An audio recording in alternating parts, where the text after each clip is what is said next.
How this Roblox tower defense game scammed everyone. We just experienced one of the worst Roblox game launches of all time, and that game's name is Anime Clash, and today we'll be finding out what went wrong with this game. Exhibit A, the days before launch. Even before the launch of Anime Clash, the developers decided it was a good idea to launch the game, but not in a release state, but basically make it to where you could sit in an AFK area until the game released. Mind you, this was a thing for over 24 hours. The game became super overhyped due to a trailer released from the developers showcasing what the game had to offer. I can't lie, if you actually sat in that lobby though, you might be an NPC. The developers of course were able to reap the benefits by premium payout farming literally every single person that had premium that stayed in the AFK lobby for an extended period of time. They promised to give people a mythic unit as well, just as long as they stay inside the lobby. Also, before release, there was some drama between the devs of the game and the owner of Pixel Peach, John Dale, who claimed that Rhodes, the owner of Anime Clash, supposedly stole code for the game. There's an entire document. John Dale also asked for 50%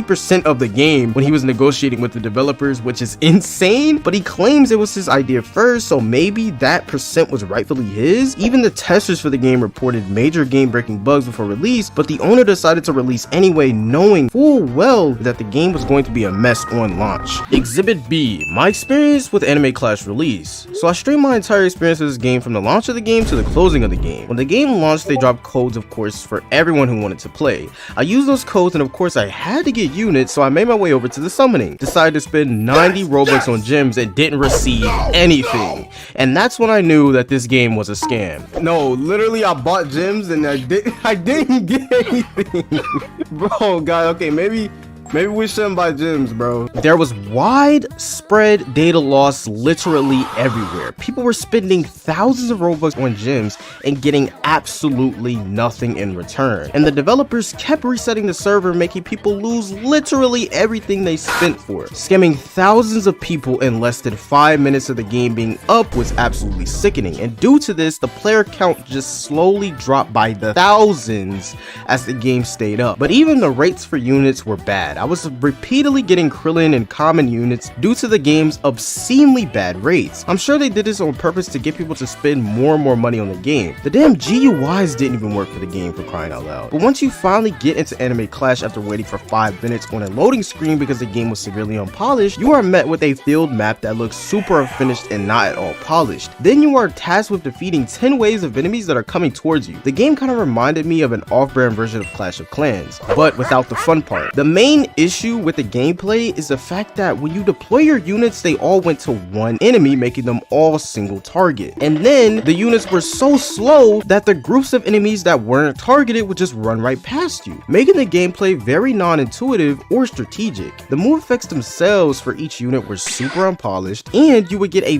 blinding flash that would happen if you deployed Ichigo on the map. But majority of this game is just spamming unit placement and upgrading them immediately to max, and there is no strategy at all like in other tower defense games. You just watch as your units go to war in a very boring gameplay loop. But no, that's not all. I decided to allow my viewers to join the game with me as well. So we went into the game and it all went smoothly until out of nowhere everything froze, including me and my viewers' units and even the enemy units as well. Everything just broke all at once. We waited around for a few minutes for the game to readjust itself, but it never came to, and we had to literally leave the game. After that, however, we went in and did another one and somehow got through it without the game completely breaking. Then out of nowhere, the developers decided to close the game completely due to all the game-breaking glitches and bugs that honestly made the game super unplayable. This of course caused an uproar since thousands of people wasted hours waiting in AFK world, hoping and praying that the game would come out and at least be playable, but to no avail. The game was just released entirely too early to capitalize off the hype and take money from everyone who was willing to buy game passes. Not to mention the developers lied about the game being a stress test shortly after the game was shut down to cover up for the fact that the game was literally unplayable for majority of its time being up, with them releasing codes that said release. There is absolutely no way the game was a stress test. Furthermore, the fact that they allowed you to even buy a 2x luck game pass during the AFK mode is literally insanity. It just goes to show you how scummy the developers truly are for this game. The developers had plenty of feedback from their testers, but still decided it was a good idea to release the game in the state that it was in, and it is truly very grimy, and I am so disappointed. Exhibit C, why overhyping games is a terrible idea. If we want to be honest, the real reason Anime Clash went the way it did was due to the publicity the game game had before release. The trailer was very misleading and didn't truly show anything about the game, and the sneaks that were shown were very fabricated animations that also misled people into thinking that the game was better than what it was. We as a community have to learn what is blind hype from what is actual facts when it comes to games on a platform. Let's also not forget about the YouTubers that made videos like this new Roblox anime tower defense game is better than Anime Adventures,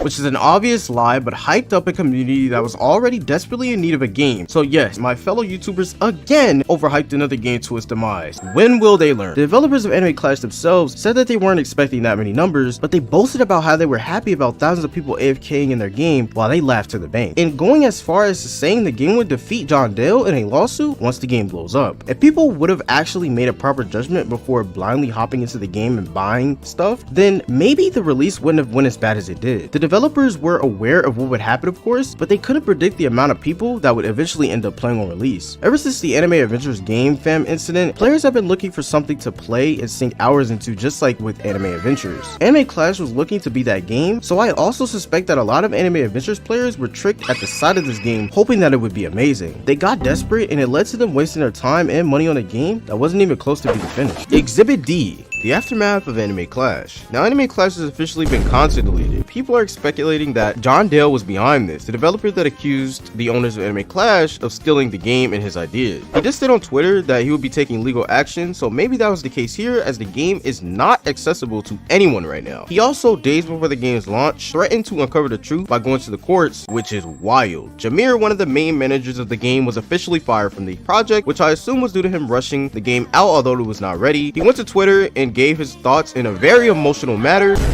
It hurts because this is something that I've loved more than anything in my possible life. It's Roblox. I didn't want to go to college. I didn't want to... I don't interact with my family, bro. I just fucking love making and working on games. The developers have also put out a statement stating that they will be working to bring the game back, but haven't said anything about compensation for any of the players, which is the real concern, since thousands of people lost money on the game, including me, not to mention the hours wasted. Just giving out codes won't be enough to erase this blemish in my opinion. They even said that they would bring the game back up, but not as a release, but the AFK chamber, further proving themselves as the money-hungry mongrels that they were the entire time. What have we learned from this? Well, we have learned that Roblox developers have a bad habit of lying and rushing games out in an unfinished state due to overhyping. Roblox players are either bored or have no lives as they sit in an AFK world for 24 hours straight for a mythic and a scam game. We learned that Tech OP is also an idiot for buying gems on a game that he knew was going to be terrible the whole time. But I digress. If you guys enjoyed this video and you like some more content like this one, please don't forget to like, subscribe, and comment down below your favorite part of the video and your experience with Anime Clash if you played it. And I'll see you guys in the next video. Peace.